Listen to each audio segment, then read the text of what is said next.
Welcome to Taste Buds. I'm Debra Eckerling, goal strategist, writer, and foodie. And today I'm speaking with matchmaker and writer Jaydi Samuels Kuba, author of Your Last First Date. Welcome, JD. Thank you so much for having me. Well, thank you for being here. So, please share who you are and why you're so excited about that intersection of matchmaking Jewish. Absolutely. I mean, to me, those things all go hand in hand. It's just they're natural complements to each other. The art of matchmaking goes back centuries. I did not invent it, of course, and it bleeds over into dating so much just in terms of my Jewish heritage and my approach to matching people, even though I match people of all backgrounds. And then with food, I mean, that's such a natural parallel. But in terms of the dates, even that I set up, I really think about the venues and the type of food people will be eating as they're getting to know each other and the factors that go into selecting the perfect restaurant. I used to keep tabs. I still do to a degree, although um, bandwidth wise, I haven't had a chance to crunch the numbers recently. But a few years into matchmaking people, I actually did an exercise where I kept a tally of all the restaurants I sent people out to on dates. And I wanted to see which ones statistically were likely to yield more second date than others so that I could send clients to those places. And I started noticing similarities between the type of cuisine and the atmosphere and communal seating versus sitting at a bar versus sitting at a table. So all of that goes hand in hand for me. And I'm excited to chat with you about all of it. And how exactly does one become a matchmaker? Were you like, when you were a kid on the playground, matching people together, or did it evolve a little bit more naturally later in life? I think it's different for everyone. There's people that go back, 4 or 5 generations of matchmakers. That's not the case for me. I was always a natural connector of people, not always romantically, certainly not on the playground, but I always would help people find new friends, find new jobs, find your roommate, whatever people were searching for in their life. I really enjoyed playing the role of the connector between 2 parties. And so as I started getting older and there was more of a need around me, whether it was friends looking for love or coworkers or colleagues looking for love. I just naturally fell into the role I always did of being a people connector and started matching people in that way. And then it just spiraled into a full blown business and passion.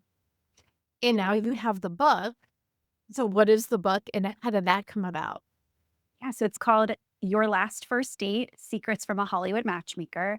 I was working on the show Family Guy, and I just noticed everyone around me craving this in their life. And I decided to be the solution, or at least I tried to be. And so I had this little side hustle. It turned into a full time job that I was juggling along with my TV writing career. Was so passionate about both. And now I get to marry those loves by writing about it. Um, Mostly because I set up people. I'm known for setting up people in the entertainment industry, although, I'm happy to work with anyone, irrespective of background. We do have referrals. I can get into my whole business model, but I love just working with people in that capacity because it brings me such joy being invested in their journey in that way. And so this book came about specifically during the writer's strike.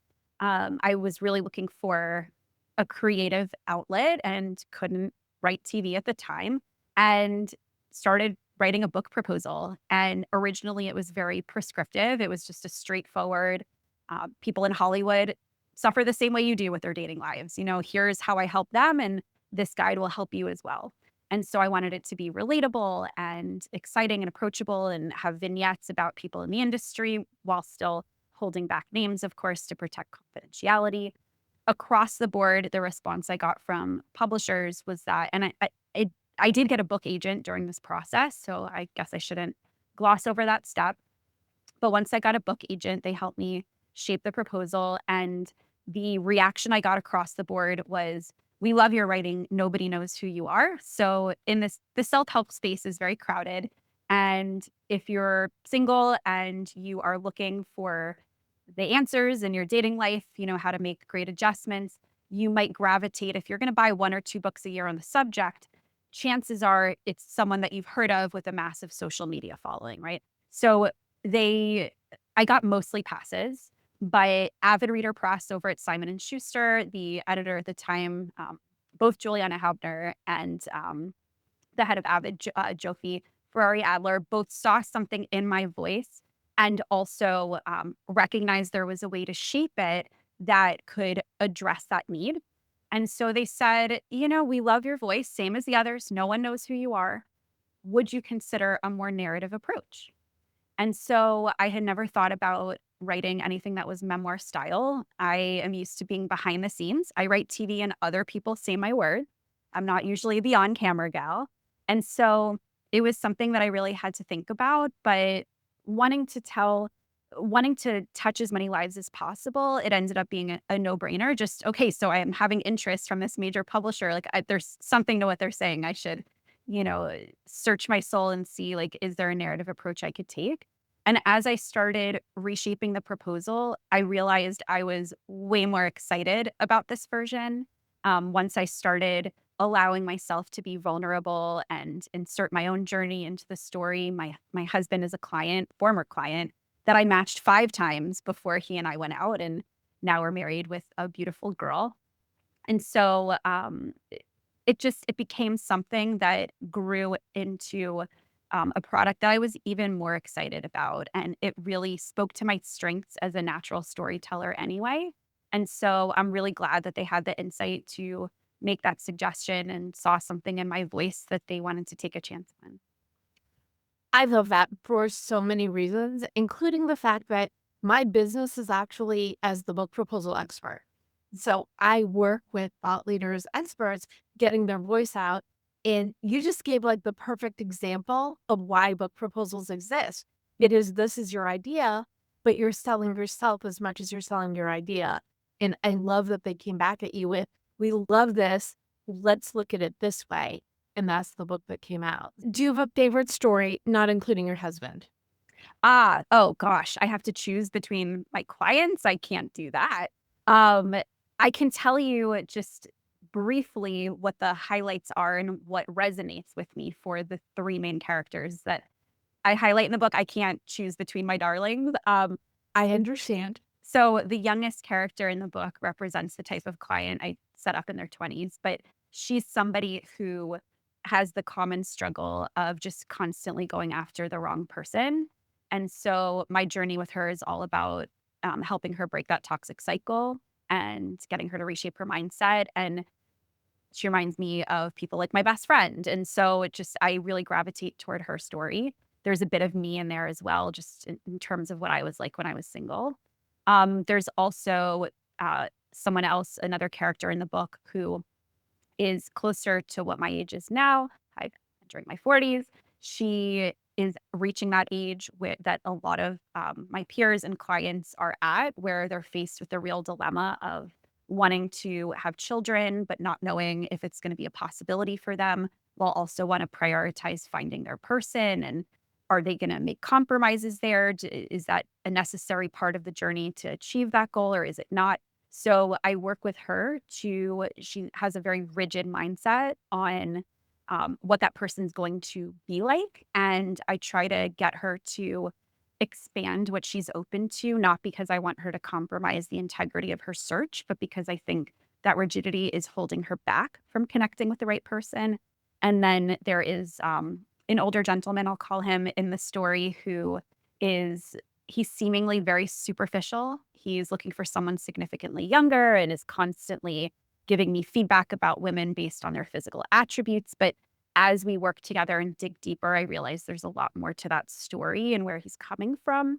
And I wanted him to represent a lot of the love bombers and the ghosters that we all experience when dating and write off as the villains of our dating lives, when in reality, these men and women are the type of people I coach. And a lot of times the hurt that they're causing is stemming from their own hurt.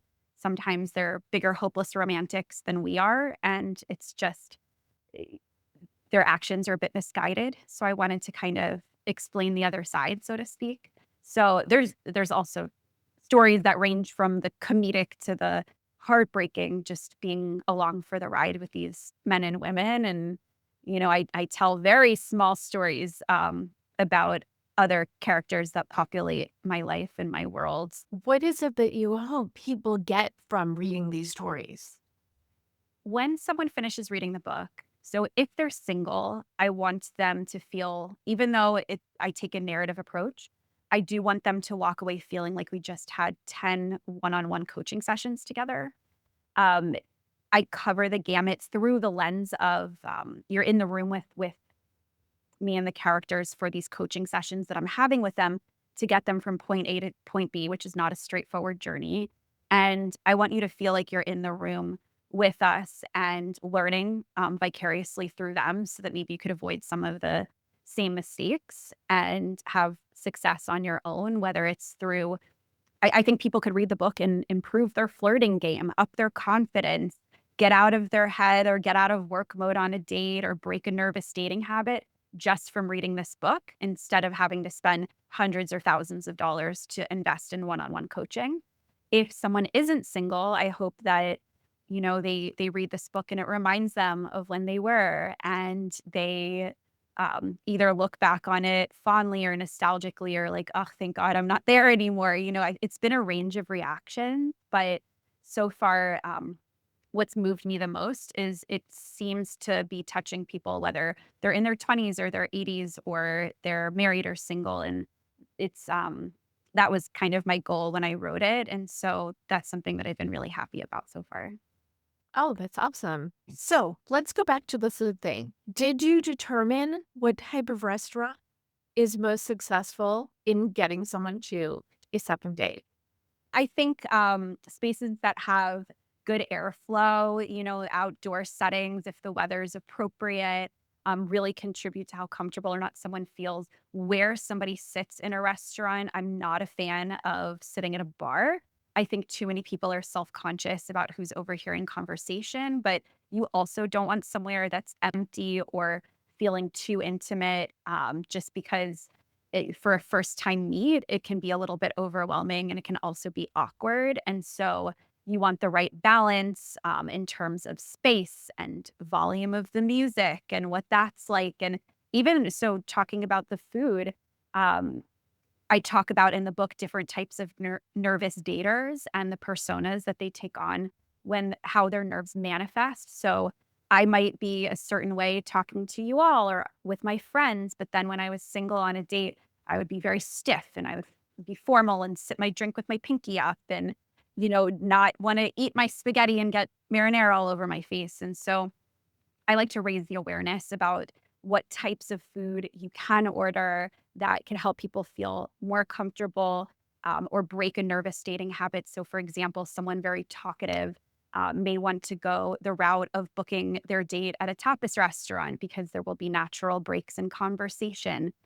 You might want to go somewhere that has a second place next door that you can go for dessert because you're the type of person that clams up at a table. But as you're walking from point A to point B, it's going to allow you to loosen up a little bit more and get out of your head. And so, yeah, I could talk forever about food and dating, and that's just a really natural crossover that I'm excited to get into. Obviously, spaghetti, that's like a hazard number one. What other foods should people avoid? And then what foods should people embrace? Yeah, so I would stay away from formal dining, even if you know the person well. I don't think it's conducive to generating chemistry for a first date. Simultaneously, on the opposite end of the spectrum, don't take someone to a coffee shop. I think the perfect type of food or vibe is somewhere where you can order drinks with the promise of appetizers or like light bites if it's going well. And so, not every, if you go into even a casual Italian restaurant, for example, you're gonna feel committed to ordering an entree or it's gonna seem like you're rude or something. So I do like somewhere that's a bit, literally anything where, something that's more family style and lively, that type of atmosphere.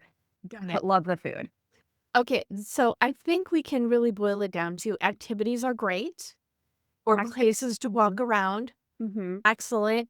And you want good parking. Good Those parking, good airflow, the right balance of, who's around you, so nothing too empty, nothing too chaotic. I actually have a whole chapter in the book about what I take into consideration before booking 2 people at a venue. This is very fascinating. What do you think it is from your Jewish upbringing that said matchmaker? I mean, it feels like you were born to do this. What do you think it was?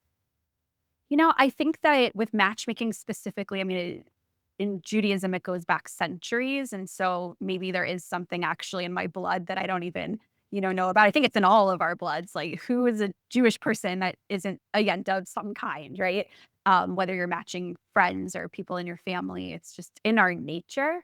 But aside from just that natural inclination, I think I don't know, just the warmth of the Jewish community, my upbringing, like, teaching me to always be looking out for other people. Like, I think that just a lot of that lends itself to seeing people in a time of need and wanting to help them and meet them where they're at there and make an improvement. And so, I don't know, I've always been, someone who loves hard and empathizes with people that are struggling in that way. And so I think my Jewish upbringing had a lot to do with gravitating toward this field.